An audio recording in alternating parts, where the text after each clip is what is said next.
Hi ඉතිං 2026 අවුරුද්දේ මම ගේන මගේ පළවෙනි බ්ලොග් එකට මම ඔයාව ආදරෙන් පිළිගන්නවා.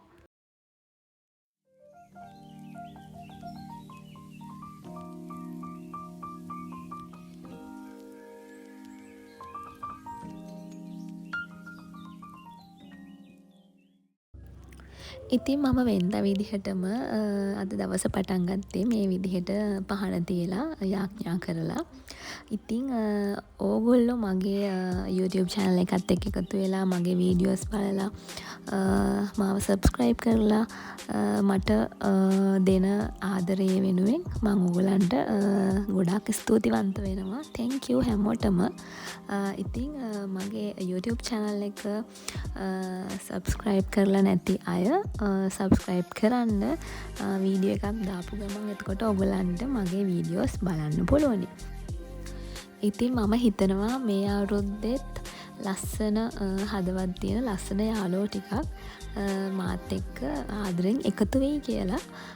ඉතින් ඔයාලා හැමෝටම ආපහු කියනවා ගොඩක් thank you මගේ වීඩියෝස් බලනවට. ගොඩක් ආදරේ ඔයාලා හැමෝටම.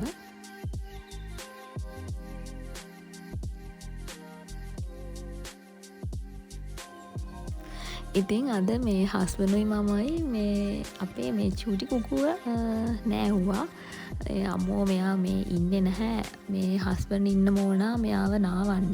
නැත්නම් මට තනියම මෙයාව මේ නාවන්න බෑ. ඉතින් මේ අපේ හස්බන් මට විහිළු කරනවා මේ මම වීඩියෝ කරන්න ඕන, ඒ කියන්නේ vlog එක කරන්න ඕන හින්දා අද හාවව නැහුවයි කියලා. ඉතින් මේ ඔන්න හොඳ වෙද අපි දැන් චූටි කුකුව නාලා දැන් මේ පේනවා නේද යාව පිහිනවා. ඉතින් ඔයාටත් මේ වගේ රැබිට් කෙනෙක් ඉන්නවා නම් මැසේජ් මට මේ කමෙන්ට් එකක් දාන්න. මේ ඔයා කොහොමද එයාව නාවන්නේ කියලා. අපේ කෙනා නම් හරිම දඟයි. ඉන්නේ නැහැ දැන් මේ අර ඩ්‍රයර් එකක් තියෙනවා. ඒකෙන් මෙයාව අර පොඩ්ඩක් ගොඩාක් මේ ඇඟට කරලා අල්ලන්නේ නැහැ. මොකද ඒක රස්නේ එන හින්දා පේනවනේ. ඉතින් එයා බයයි ඒකේ සද්දට හින්දාද මම මේ දුවන්නේ.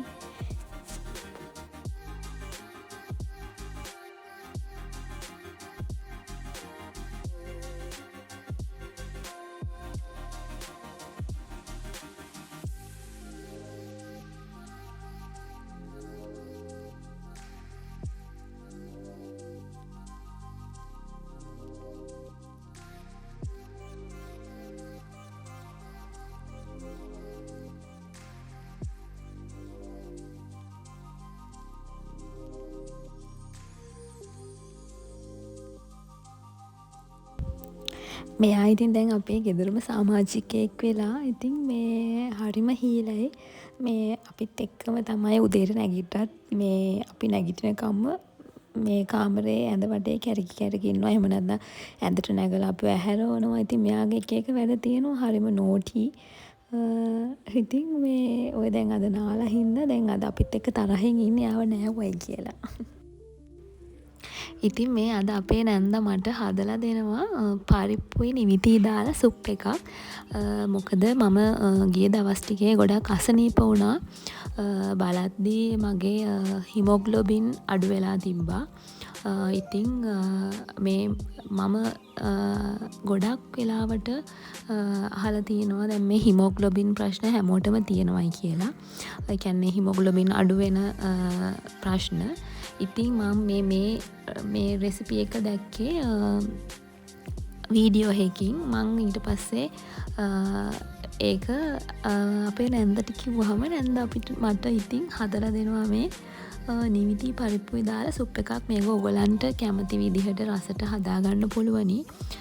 රතු ලුණු ගෙඩියක් එහෙම දාලා හදාගන්න පුළුවන්. මේ නිවිති එක එහෙම ගොඩාක් අර මොනවද ඒකට කියන්නේ මැලවෙන්නම තම්බ ගන්න එපා.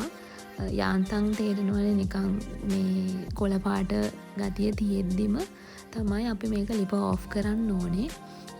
හොඳයි. ඉතින් ඔයාටත් වගේ හිමොග්ලොබින් ප්‍රශ්න තියෙනවා මේ වගේ සුප් එකක් හදලා බොන්න. දැන් මේක බ්ලෙන්ඩ් කරගත්තට පස්සේ මෙන්න මේ විදිහට තමයි තියෙන්නේ. ඊට පස්සේ ඉතින් ලිපේ තව ටිකක් මේක රත් කරගන්න ඕනේ. උණුවෙන් බොද්දි හරිම රසයි. ඉතින් මම සාමාන්‍යයෙන් කොණ්ඩෙ පිහ දාන්න ටවල් එකක් පාවිච්චි කරන්නේ නෑ. මේ වගේ මේ ඇඳලා අයින් කරපු ටී-ෂර්ට් එකකින් තමයි මම කොණ්ඩෙ පිහින්නේ. මේ ඉරිලත් ඇති ඔයාලට පේනවා ඇති. මේ අර සමහරක් අය ඉන්නවා ටවල් එකෙන් කොණ්ඩේ අඹරනවා, කොණ්ඩෙට ගහනවා. එහෙම කොණ්ඩෙට වද දෙන්න හොඳ නැහැ. අපි කොණ්ඩෙට ගොඩක් ආදරේ කරනවා. මම නම් මගේ කොණ්ඩෙට ගොඩක් ආදරේ. මොකද මට ඉස්කෝලේ යන කාලේ දිග කොණ්ඩයක් තිබ්බා. ඉතින් ඒක මම කපා ගත්තා. ඒ කපුවයින් පස්සේ ඉතින් මගේ කොණ්ඩේ හරිම වීක් වැවෙනවා, හොරයි. ඉතින් මම මගේ කොණ්ඩෙට හරිම ආදරේ ළමයි. කියන්නේ මේ මගේ කොණ්ඩ වැවෙන්නේ හරිම හිමීට. ඉතින් මගේ කොණ්ඩෙට හරිම ආදරේ දැන්. මේ ඉතින් මේ එහෙම තමයි මම මගේ කොණ්ඩේ පිහ දාන්නේ. හරි ඉතින් දැන් මේ අර නැන්දා මට හදලා දීපු සුප් එක මම බොන්න තමයි යන්නේ. මේක මම මේ මග් එකෙන් එකක්ම බොනවා. ඇත්තටම ඔයාට කියන්න ඕනේ මේක මේ දැන් අපි කොළ ಜಾති අපේ ශරීරයට මේ දානකොට කනකොට අපේ මේ කොණ්ඩෙත් වැවෙනවා. මට ඒක තේරුණා. මොකද මම මෙච්චර දවසක් වැඩිය කොළ ಜಾති එහෙම කෑවේ නැහැ. නමුත් දැන් මේ මට මේ හිමොග්ලොබින් ප්‍රශ්නය ආවට පස්සේ මම කොළ ಜಾති කන්න පටන් ගත්තනේ. ඒ පටන් ගත්තට පස්සේ දැන් මට තේරෙනවා මගේ කොණ්ඩේ මේ ඉස්සරට වැඩි හරිම ඉක්මනින් වැවෙනවා.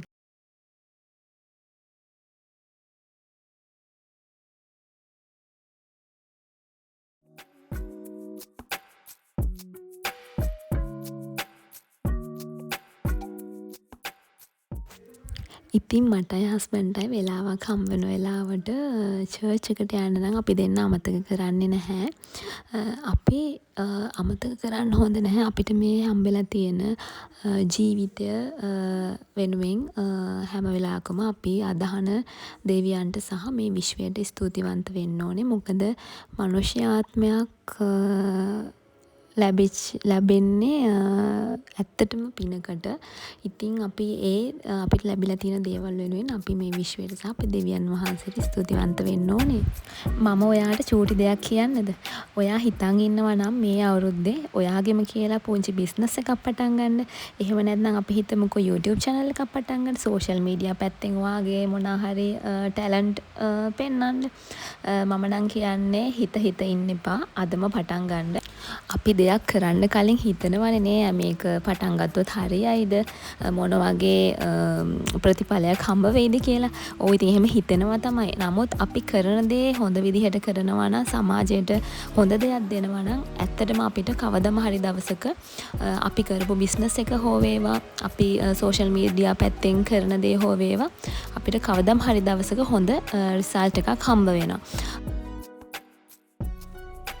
ගොඩක් මිනිස්සු ප්‍රශ්න ආවහම ජීවිතේ විනාශ කරගන්න බලනවා. දැන් මේ ජීවිතේ ඇති කියලා හිතනවා. එහෙම හිතන්න එපා. අපි ඉදිරියටම යන්න ඕන. ඒක තමයි අපේ මේ ජීවිතය කියන්නේ. ඉතින් මේ පඬිත කතා කියන අතරේ ඔන්න shopping කරා. දැන් හස්බන්ඩ් මම ගෙදර යනවා. හරි දැන් මේ මම ග්ලාස් කන්ටේනර් එකකට තමයි මේක හදාගන්න යන්නේ. ඔයා දන්නවනේ ඉතින් මේ දවස්වල මේ සෝෂල් මීඩියා වල වයිරල් යනවා ජපනිස් චීස් කේක් එකක් හදන හැටි. ඉතින් මම try කරලා බැලුවා. හැමෝම කියනවනේ ඉතින් මේක මේ රසයි කියලා. සමහරු රසයි කියනවා. සමහරු චීස් කේක් රහ නෙමෙයි එන්නේ වෙන රහක් එන්නේ කියනවා. ඉතින් ඒ නිසාම මට හිතුණා ඉතින් මේක හදලා බලන්න. ඉතින් මාත් මේ තියෙන මේ ingredients මේ දාලා ඒකේ තියෙන ඒවා දාලා මම ඉතින් හදලා බැලුවා. මට මේ ග්‍රීක් යෝගට් එක නම් හම්බ වුණා. ඒ වුණාට මේ අර බිස්කොෆ් බිස්කට් එක හම්බ වුණේ නැහැ.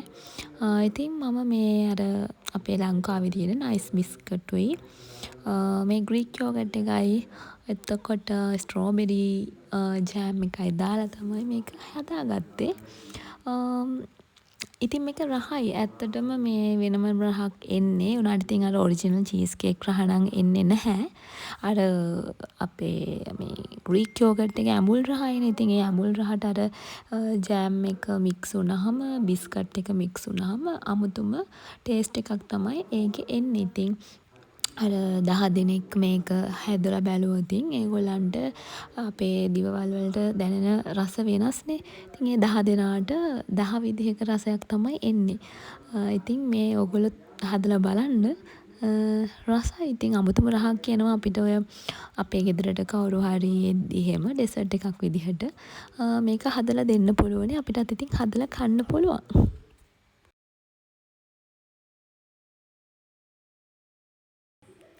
අද මම අරන් ආපු මගේ ව්ලොග් එක බලපු ඔයාට තැන්ක් යූ.